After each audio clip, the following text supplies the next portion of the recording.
And so I want to urge all parents, please take care, look at the friends your children are engaging in, look at the social media. We have bought our children phones, so we need to check what is in those phones. And the children's phones should not have passwords.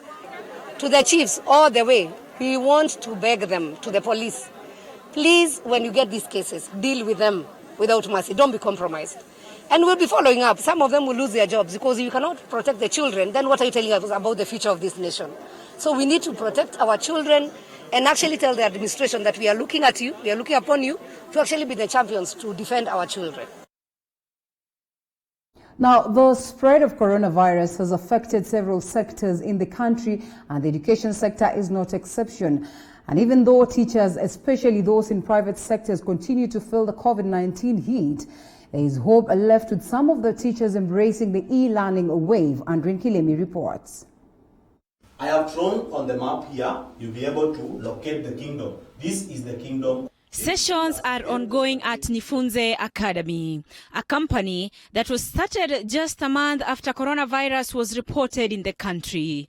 The main aim was to fill the gap that was left after schools closed indefinitely. Remember, when we are learning about These sessions will be followed online by learners who are forced to remain home. The platform gives opportunity to educational centers and individual teachers to offer classes from pre-primary level, primary level, and all the way to the university level. We offer this platform for free to learning institutions or even teachers. They use it for free. It is the end user who pays a subscription fee of 30 shillings a day or 900 shillings in a month. Wednesday morning, and Shem Mavinda, a class 8 teacher, is headed to work. On a normal day, Shem would be armed with a chalk to a physical classroom. But today, he is armed with a felt pen, headed to a studio where his sessions will be recorded and later uploaded on the internet. He says despite the spread of coronavirus affecting his teaching career, it has on the flip side presented new and challenging opportunities. Out of my teaching here at Nifunze, actually I can say I'm getting at least something, even though maybe it cannot be as much as I used to get where I was before COVID-19. It is something that is sustaining maybe my life for now. When the schools were shut down, this opportunity came up. Because maybe if the schools were still in progress, it could take time for such an opportunity to come.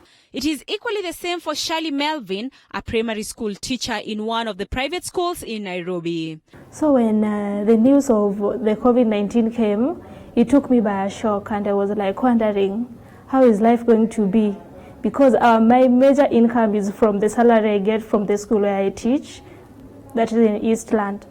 So I was like, what will happen after this? Will life continue? Will I die? What will happen? After some good period of time, then it was announced, no going back home. So I was like, it was so hectic. But by grace and good God, here comes Nifunze. It is now clear that every situation that presents itself has both the negative and positive side, and for these teachers, the COVID-19 pandemic has indeed become a lesson that every dark cloud has a silver lining. Andrin Kilemi, reporting for TV47. Indeed, pretty much commendable. That's an amazing story by Andrin Kilemi, and I think that's exactly what most of the teachers are doing. And right now that we realize that the COVID-19 pandemic is here to stay, everyone is trying their level best to ensure that they make ends meet. We all know that private teachers, for that matter, have not been paid for the longest of time. And the best thing that they can do right now is to ensure that they come together. First of all, figure out how best they can still make money out of their profession up until now. This, as we continue to grapple with COVID-19, parents also coming out to respond very well towards ensuring that at least their students are able to get education and revise all through so that they are not left behind when it comes to going back to school.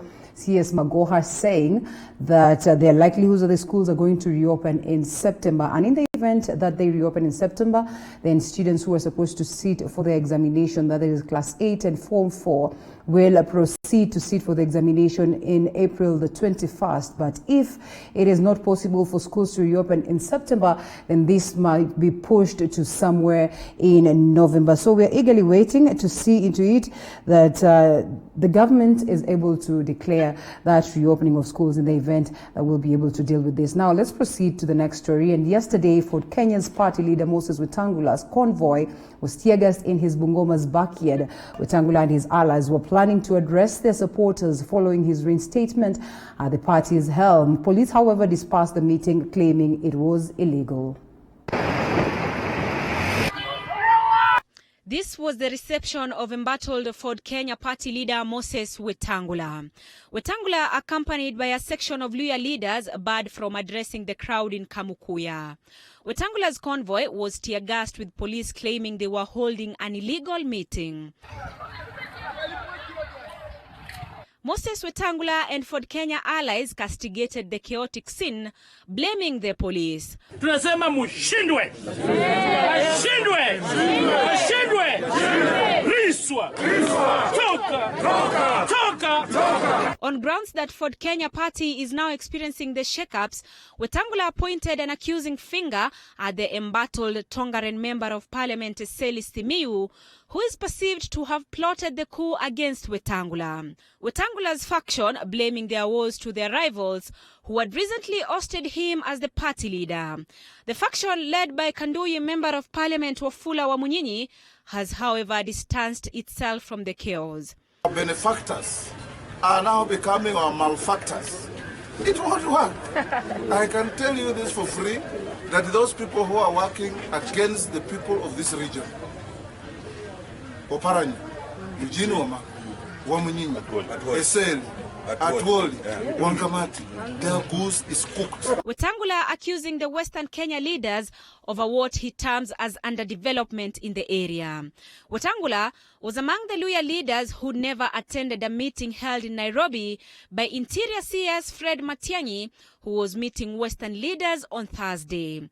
Ford Kenya has been splitting following Wetangula's ouster before a reprieve by the court reinstating him as the party leader until the matter is heard and determined. Andrin Kilemi, TV47. And the Matatu sector's image in Kenya is a tainted one, from throwing commuters from moving buses, hijackings to rude conductors and rudderless circles. But some circles are changing the narrative and setting the pace for an organized and admirable sector. Mwangi Maina reports. On Kenyan roads, matatu is king. Millions of Kenyans depend on matatus as the secondary means of transport from one location to the other. But it is a sector that carries the burden of a tainted name. It is marred with chaos, rude and arrogant operators, blaring music and speed that can send you to the next world is the order of the day. But for some circles in the Nairobi CBD, they are an epitome of order in the sector. These are commuters on a line waiting for Super Metro buses. Here, everything is done in an organized manner. Sacco officials say integrity and discipline among their crew is their top priority. Usafi tumemaintain kabisa. Hakuna siku tengine kwa Super Metro upate kunguni ama cockroach. Mpaka fumigation tunafanyaga. Gari zetu hazipitukangi. Ati imefika kama tuseme kama hii ni yenu na Thika, ikifika Thika na nilikuwa na watu wawili wa Makongo, ati ipinduke, ipatiane hao watu. Inafaa kufika mpaka wapi? Mpaka huko Makongo. Unanielewa? Ifike mpaka huko, ifikisha wale watu wangapi? Wawili. Haifai kuwauzia kwa barabara. Mishandling of commuters gets a conductor or a bus driver dismissed with immediate effect. Customer akisema Azimio TV iko high, inazimago. Isipozimo, huo dereva uchukuliwa hatua. Jukuna namba, each gari, hakuna gari yenye inanga namba za officials wetu. Nakuta watu wengi labda wanapenda basi zenu, lakini wana complain kuhusu ile muziki ambayo mnacheza. Hiyo nayo. No, it depends. Tunajua sisi, in most cases tunadeal na students. Unaona kama Thika Road iko na students, iko na mayuni, kila kitu. Ziko mob sana. To them, the commuter is king. All matatu crew in the circle have to undergo interviews and intensive training before they can assume work. For the Kenya bus service, all conductors and drivers have to undergo a full course on customer relations and thereafter an internship with the SACCO. This is before they get employed. Discipline, they say, is a pillar of the Kenya bus service. We undergo thorough training before you come to the road, as in before you start working. So that training we undergo, it helps us to know how to handle customers while you are working. Because of the order and courtesy, many commuters run for these buses. I have tried other matatus that use the same route, but when you get to around KU, and you see the matatu is full, disregarding the issues of social distancing. Double M buses enjoy the same commuter traffic for their orderliness, discipline and integrity. Other matatu SACCOs are following suit and restoring order in this sector. Indeed, these matatus are setting pace for other SACCOs and are a testament that a ride on Kenyan matatu doesn't have to be a brush with death or the beginning of a bad day. Mwangi Maina, TV47, Nairobi. All right, that's an incredible story right there by Mwangi Maina, and I'm sure most of us can relate to that. Now, peer educators want the government to introduce an easy and friendly way for young people to access reproductive health education in hospitals and other health facilities. Peer educators have been unable to access many of youth for the last 3 months due to COVID-19. And as Calvin Chitwa now reports, let's take a look at how best they are calling upon the government to ensure that this is looked into.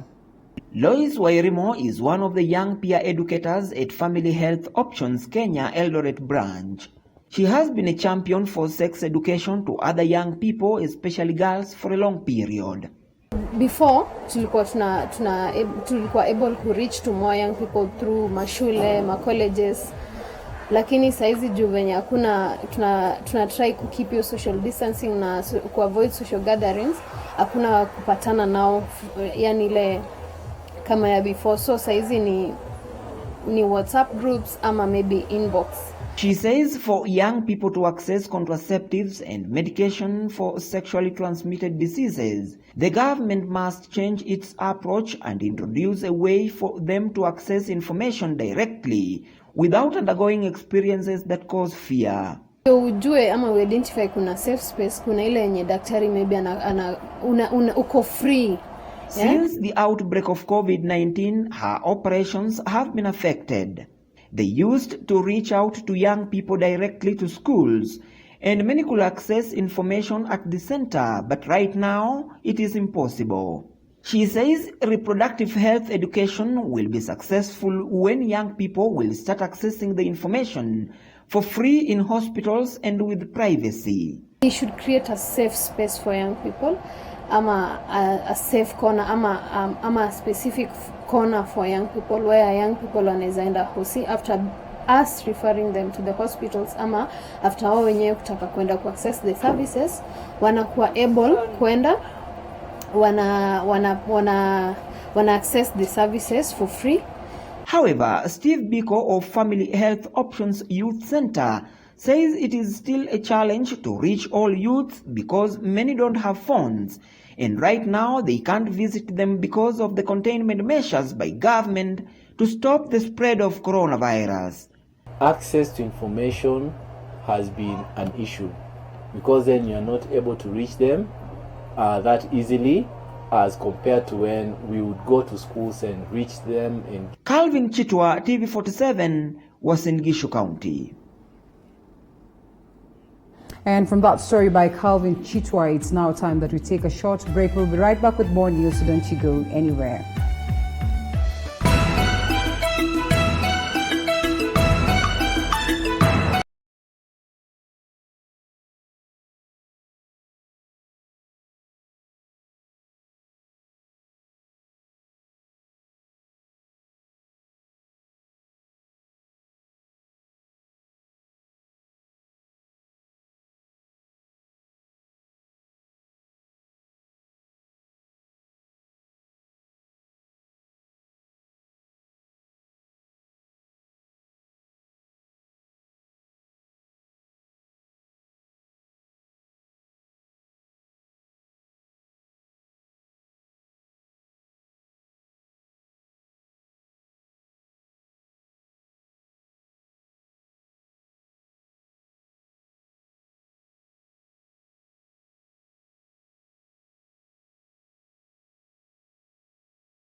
And on the Mulembe Nation saga, the residents were treated to heavy presence of police along Malava Highway ahead of ANC Ford Kenya and Jubilee leaders meeting at Malulu Njendi's residence. Several leaders arrived at the residence, other residents including Kimilili, a Member of Parliament, Didmas Baraza and Ferdinand Wanyonyi of Kwanza. And now we cross over to Kakamega and we join our reporter Mulindi Keri so that he can update us more on what the situation is like and what has played out so far. Mulindi Keri? Yes, Linda, I'm getting you live from Kakamega. We are here at Malulu Njendi's homestead where the meeting that was supposed to be held between ANC, Ford Kenya and members of some MPs from the region has taken place because police came in and dispersed the crowd that were attending the meeting with tear gas. Right now, tension is still high, roads are blocked. We are yet to know what will happen next. But they have said completely they have their orders that the meeting should not go on. Linda? What could have been the main agenda of the meeting? Picking from what, of course, is being spoken around. I've talked to a few politicians who were here, Mwambu Mabonga, that have indicated that they were trying to forge their way forward as the Mulembe Nation so that they be included in the next term come 2022. So far, it was just about discussing politics and how to work with allies of DP Ruto to see that they form the next government.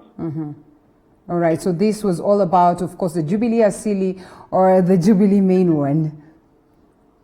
Yes, the Jubilee main ones we had here were Shali from Mumias East, representing the Jubilee delegation together with former Senator of Kakamega, Dr. Boni Khalwale.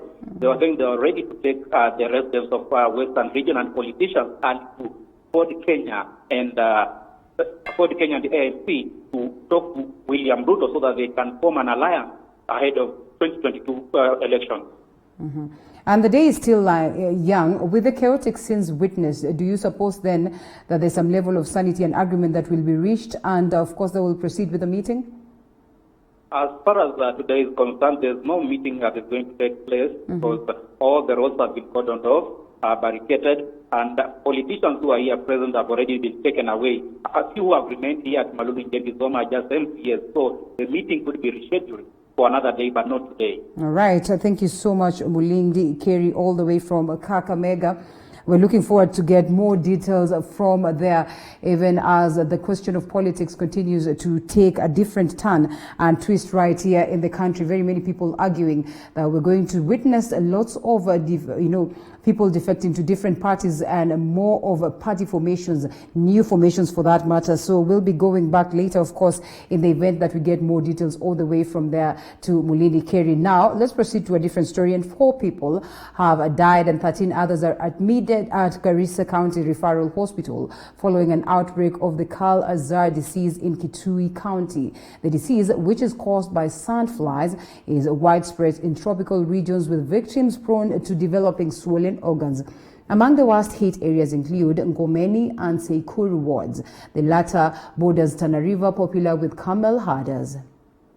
It is an outbreak that has claimed lives in Kitui County, among them children. 10 more now admitted at Garissa County Referral Hospital. It is the Kal Azar disease that continues to wreak havoc in Ngomeni and Seikuru areas. Residents have, however, been forced to seek treatment in the neighboring Garissa County, citing lack of relevant treatment in hospitals within Kitui County.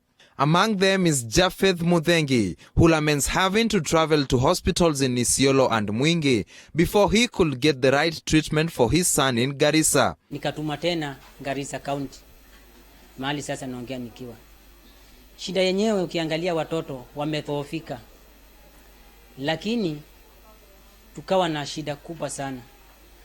Mahali nimetoka kuna watoto wengi sana kuliko idadi iko hapa. Another parent, Paris Joseph, has also appealed to the Kitui County government to move with urgency in equipping its hospitals with the relevant treatment before the outbreak spirals out of hand. Tunakuja hapa kwa ajili ya matibabu na tukisikia kwa TV ama kwa radio ile pesa inagawanishwa kwa kila hospitali tunasikia yote iko zile dawa zitakuja Garissa, mbona zikue Kitui County Mwingi wakaniambia awelewi hiyo ugonjwa, nikaambiwa niende Isiolo.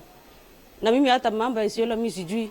ndio nikaonelea nikuja hapa. Garissa County Referral Hospital nursing officer Abdullahi Abdi has however said all patients admitted in the facility are on the road to recovery. So we again tested all the parents of those patients. So out of the 10 patients we tested, the 10 parents, 2 turned positive, and we started them with drugs. They are currently on male and female load respectively. The Kala-Azar disease is rampant in endemic tropical regions, including the Mediterranean basin, Southern Europe, Asia, Africa and Latin America. David Mudhoka, TV47, Nairobi. So unfortunate. And Trans Nzoia leaders, led by Saboti Sub-County Jubilee Youth Chairperson Luke Naibei, have declared to drum support for Deputy President Dr. William Ruto's new political outfit dubbed Jubilee Asili. This comes barely few days after the Deputy President Ruto met with members of Parliament who were axed from the House committees for being disloyal to the ruling party. Wakati William Ruto ameweza kuunda Jubilee Asili, sisi tunataka tuambie Wakenya wengine kama sub-county ya Saboti na kama Trans Nzoia County tuko ndani kabisa. Na mimi nataka tu niambie viongozi wengine ambao walikuwa wamepoteza mwelekeo na wale viongozi ambao wametimuliwa kwa ile Jubilee nyingine kwa sababu ya kusupport Deputy President ambaye William Ruto. Naambia wao kwamba wasiwe na shaka kwa sababu huo ni uongozi mdogo tu ya katika ya National Assembly. Kwa hivyo tuweze kujipanga, wale viongozi wengine waweze kuingia kwa boma. Jubilee Asili ndio nyumba ambayo tunasimama ndani na tuna support naibu wa rais na kuhakikisha kwamba tunaanza kuweka ofisi katika mashinani. Sisi tunapenda huyu makamu wa rais kwa sababu tukiwa wachungaji, hii mambo ambayo yanaendelea kwa saa hii tumeweza kumwekea mkono kwa sababu ametutembelea makanisani mbalimbali ndani ya Trans Nzoia na anatufanyia harambee. Wale wengine ambao wanampiga vita tangu Kenya kupata uhuru mpaka wa leo hatujawahi kuona makanisani. And now let's get sporty. Bruno Fernandes scored a late penalty to salvage a 1-1 draw for Manchester United against Tottenham.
reaction to the story where Honorable Sabina Chege also weighed in her sentiments. Thank you so much for your time and keeping me company. We have so much in store for you, so keep it TV47. That is where we lock Newsday. My name is Linda Alela. Do enjoy the rest of your viewing. I get to see you again later in the day.